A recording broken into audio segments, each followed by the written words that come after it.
the other side, please. Turn your head, realign your elbows with your eyes. Arms straight, 20 please. 1, 2, 3, 4, 5, 6, 7, 8, 9, 10, 11, 12. The chest remains on the ground. The ear remains on the ground. 16, 18, 19, 20. Very good. And for those of you at home that think these are easy exercises, 95% of the population, including the athletes that we work with, they do these exercises. Initially, they're very, very difficult because we don't use these muscles in this range. We use these muscles from here to here, but we don't get any use of these muscles from here to here. And that's what most people need the most to affect that steering wheel. The second exercise is the trap 3 exercise, or the V drill. So you tuck your chin, this time your head's straight, Dave. Your arms like a V, and your thumbs are up to the ceiling.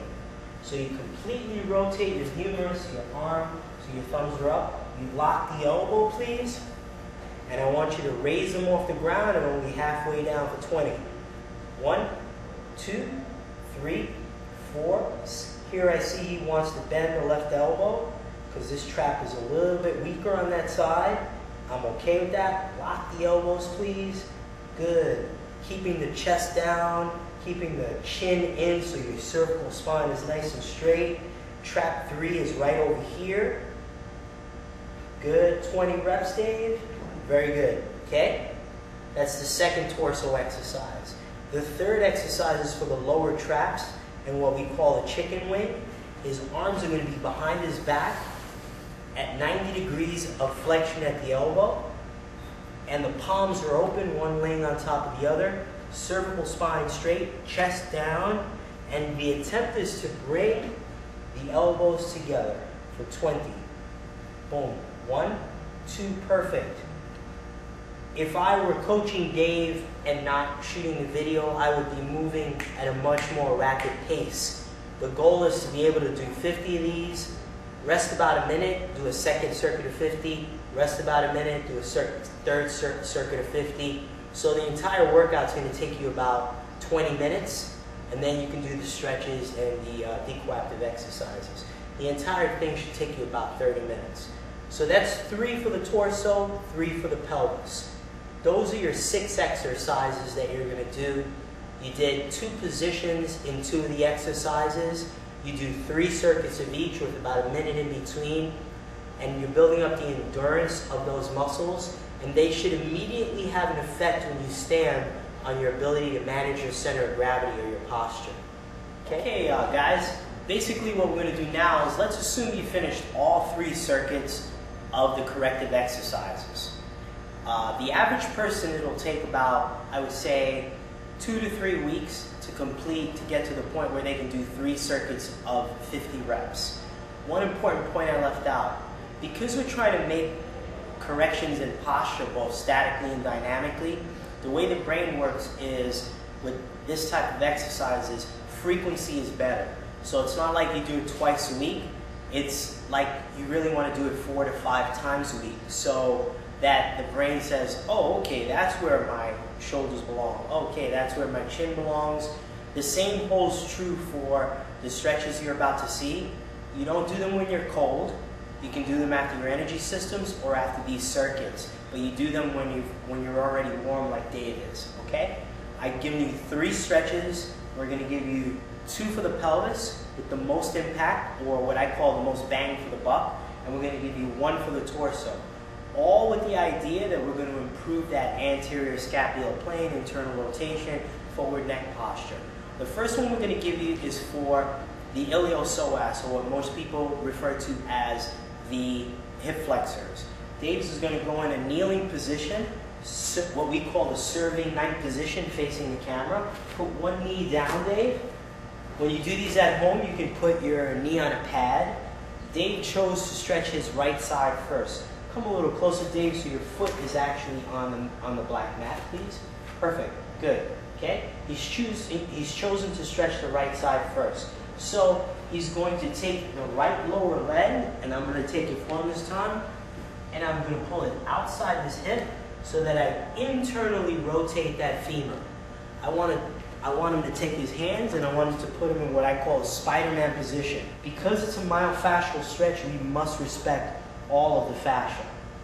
Then he's going to tuck his chin like an elbow lock, perfect, so that it's as if he was growing through the top of his head.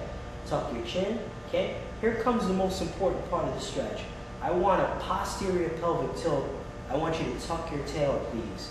Good. In most people that I coach on this, they stick their belly out. That's not what I want. I want you to tuck your tail. There it is. Perfect. So he immediately feels the stretch in the psoas there.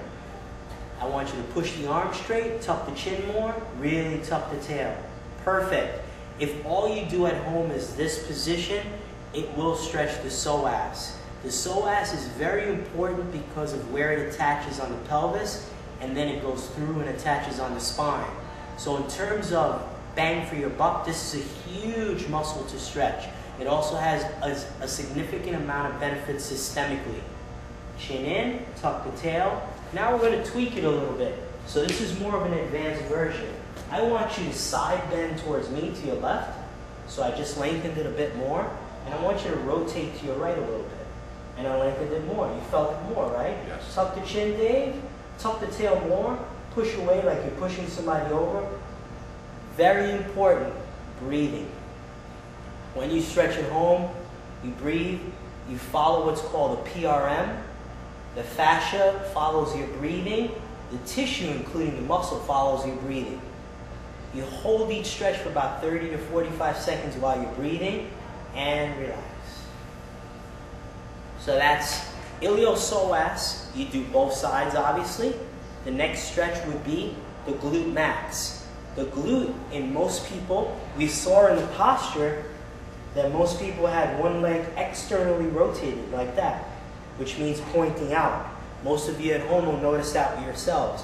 The other thing is you'll load one side more than the other.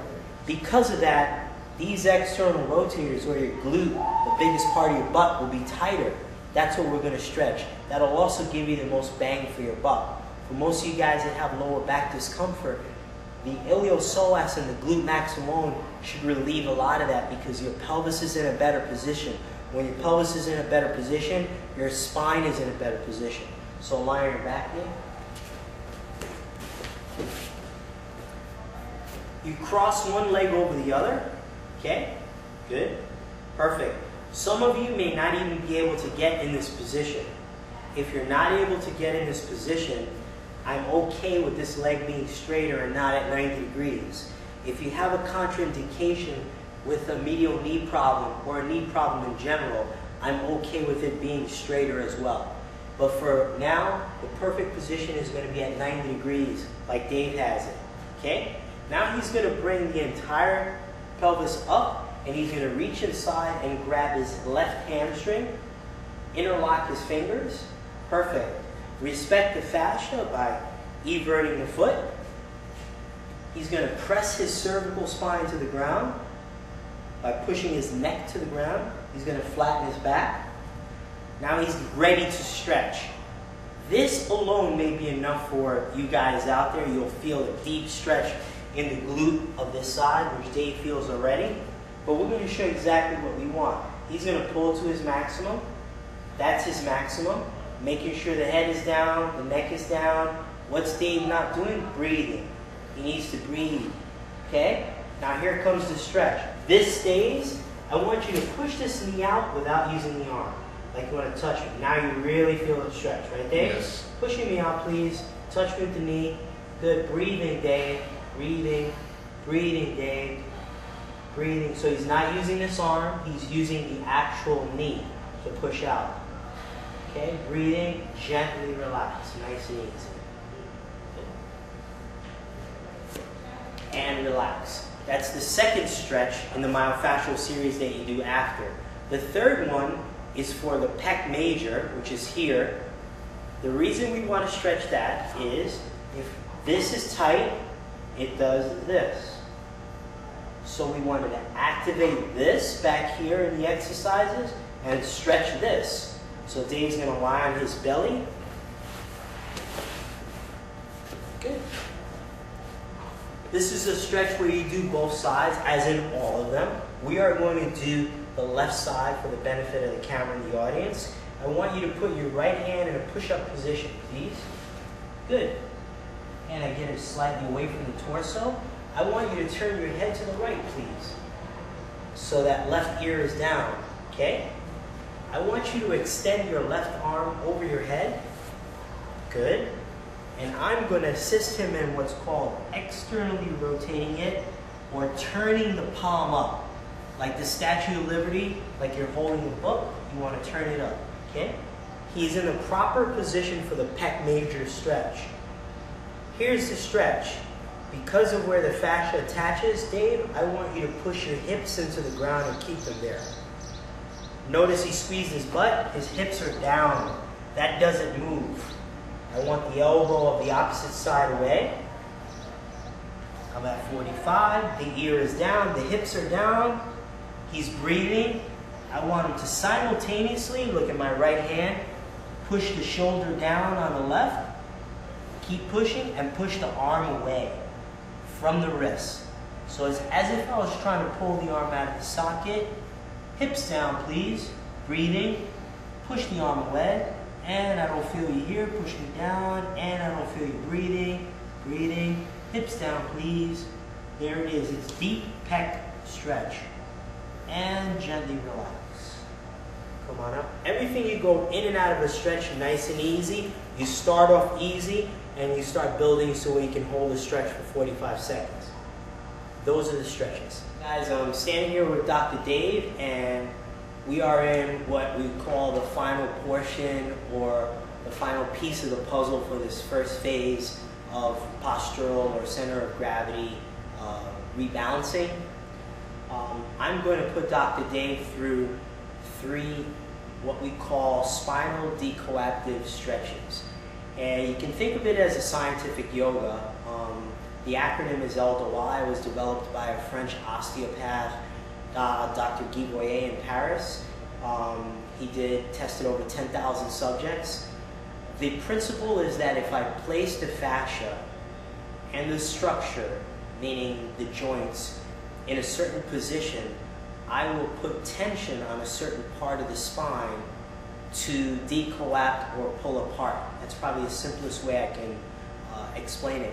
So if I put Dr. Dave in a certain position and he actively contracts the muscles with the joints in that position and the fascia in that position, he's going to decoact the spine at a certain spot. For the purposes of this video, what we're interested in is improving posture. So we remember that forward neck posture, we remember that rolled shoulders forward, and we remember the external rotation on one of the hips or both of the hips in the pelvis. We're going to address what's going to give you guys at home the most bang for your buck on all 3 segments, okay? We're going to give you an LDOI or a posture for C4, C5, thank you, which is right in the middle of your neck and will affect the entire cervical spine. We're going to give you a posture for T8, T9, which is right in sort of the middle of the upper back and is going to affect above and below it. And we're going to give you a posture for L5S1, which is right at the base of the lumbar spine and the beginning of the sacrum or the top of the pelvis, and is going to help you immensely. You do these preferably at night. You do them for 1 minute apiece, so it's 3 drills, 3 minutes. And again, like the stretches, you want frequency because you want your brain to accept that that's a normal position for your spine. The more that it accepts it, the better it is. I guarantee your energy levels will go up after doing them 3 or 4 days in a row. They're not easy, they're difficult because they're active drills. Okay, Dr. Dave, have a seat. We're going to show you T8, T9 first.